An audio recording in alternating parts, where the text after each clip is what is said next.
पर। तो अब हम कंप्यूटर स्क्रीन पर आ गए हैं। सबसे पहले epfindia.gov.in की वेबसाइट पर जाएंगे।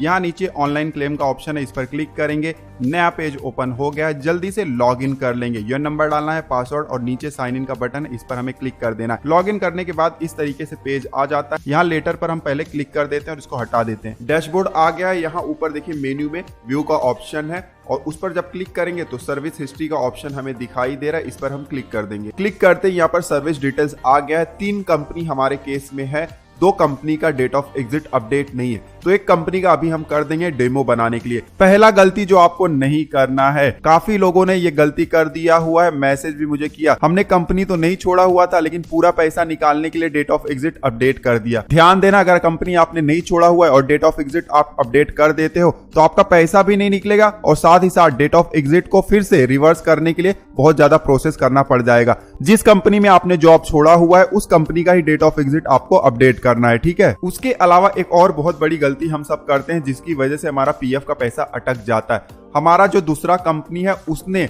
यह गलती कर दिया हुआ है। डेट ऑफ एग्जिट आप यहाँ पर देखिए, खोजिए कि क्या गलती है और नीचे कमेंट करके बताइए। जवाब आपको आगे मिल जाएगा डेट ऑफ एग्जिट वाले पेज पर, ठीक है। फिलहाल डेट ऑफ एग्जिट अपडेट वाले पेज पर जाने के लिए हम ऊपर मैनेज पर क्लिक करेंगे। फिर यहाँ पर मार्क एग्जिट का ऑप्शन आ गया है, इस पर हम क्लिक कर देंगे। अब इस तरीके से पेज आ जाता है। यहाँ पर हमें सिलेक्ट एम्प्लॉयमेंट का ऑप्शन मिल जाता है। उस मेंबर आईडी को सिलेक्ट करना है जिसका डेट ऑफ एग्जिट आपको अपडेट करना है। जरूरी कंडीशन ध्यान में रखना है कि आपने कंपनी छोड़ दिया हुआ है और उसके अलावा कंपनी छोड़ के आपको 2-3 महीना हो गया है, क्योंकि लास्ट कंट्रीब्यूशन को 2 महीने हुआ होना चाहिए, अदरवाइज आपको इस तरीके से एरर दिखाई देगा। ये भी इंपॉर्टेंट पॉइंट है, ठीक है। हमारे केस में जॉब छूट भी गया है और कंट्रीब्यूशन भी 6-7 महीने से जमा नहीं हुआ है, तो हम यहाँ पर सेलेक्ट कर लेते हैं एक मेंबर आईडी।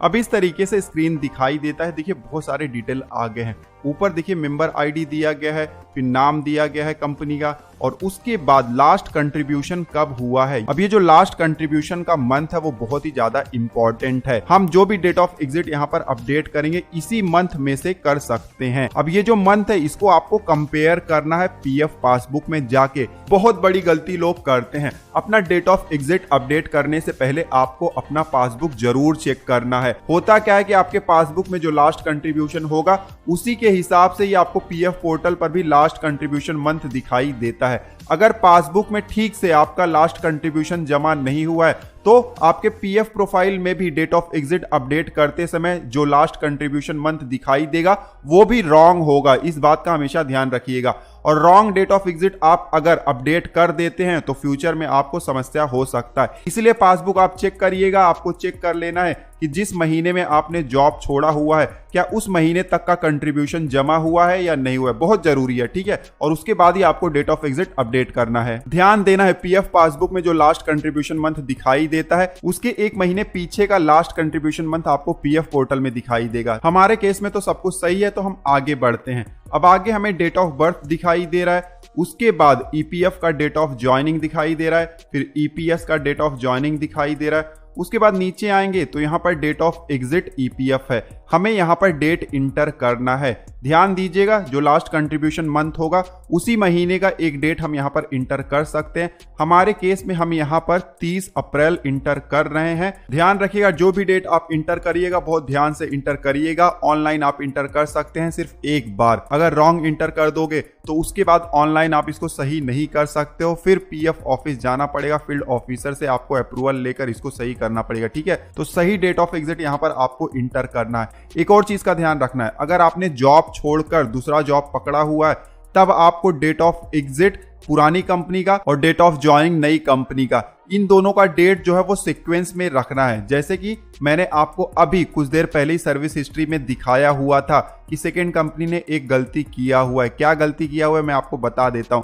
यहाँ पर डेट ऑफ एग्जिट देखिए 30 जुलाई 2021 है और जो नया कंपनी ज्वाइन किया गया है वो 30 जुलाई से पहले ही ज्वाइन कर लिया गया है। तो रॉन्ग डेट ऑफ एग्जिट यहाँ पर इंटर कर दिया गया है। सही डेट ऑफ एग्जिट यहाँ पर मैक्सिमम 25 तारीख होना चाहिए था, ठीक है। तो ये गलती आपको नहीं करना क्योंकि पैसा रुक जाता है, पैसा आप विड्रॉ नहीं कर सकते अगर ये गलती हो जाता है तो भी, ठीक है। अब आगे जाएंगे, रीसेलेक्ट करेंगे date of exit. Same date of exit हम इंटर कर देंगे 30 अप्रैल। उसके बाद अब हम रीजन सेलेक्ट करेंगे। ड्रॉप डाउन पर क्लिक करेंगे तो बहुत सारे ऑप्शन यहाँ पर दिए गए हैं, लेकिन ऐसा नहीं है कि कोई भी ऑप्शन सेलेक्ट कर लो। यहाँ पर भी लोग गलती करते हैं, कोई भी ऑप्शन सेलेक्ट करोगे तो बाद में पीएफ का पैसा यहाँ पर भी फंसता है। ठीक है, हमारे केस में नीचे short service any other reason वाला ऑप्शन है, क्योंकि जॉब हमने जल्दी छोड़ दिया हुआ है। 2-3 साल के अंदर ही आप जॉब छोड़कर दूसरा जॉब पकड़ रहे हैं तो ये वाला ऑप्शन आप सेलेक्ट कर सकते हैं। ठीक है, उसके बाद नीचे आएंगे तो यहाँ पर आधार ऑथेंटिकेशन के लिए परमिशन मांगा जा रहा है, चेक बॉक्स है, इस पर क्लिक कर देंगे। उसके बाद नीचे आएंगे तो अब आधार ओटीपी हमें मंगाना है।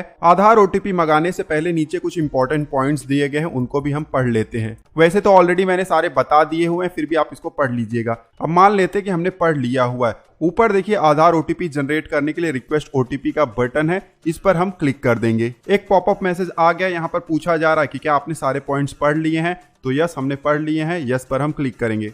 ओटीपी सेंड हो गया है, हमारे आधार रजिस्टर्ड मोबाइल नंबर पर ओटीपी इंटर करने का बॉक्स भी आ गया है। ठीक है, अब ओटीपी इस बॉक्स में हम इंटर कर देंगे। नीचे आएंगे तो एक चेक बॉक्स है, I have read the below points carefully, check box पर क्लिक कर देंगे।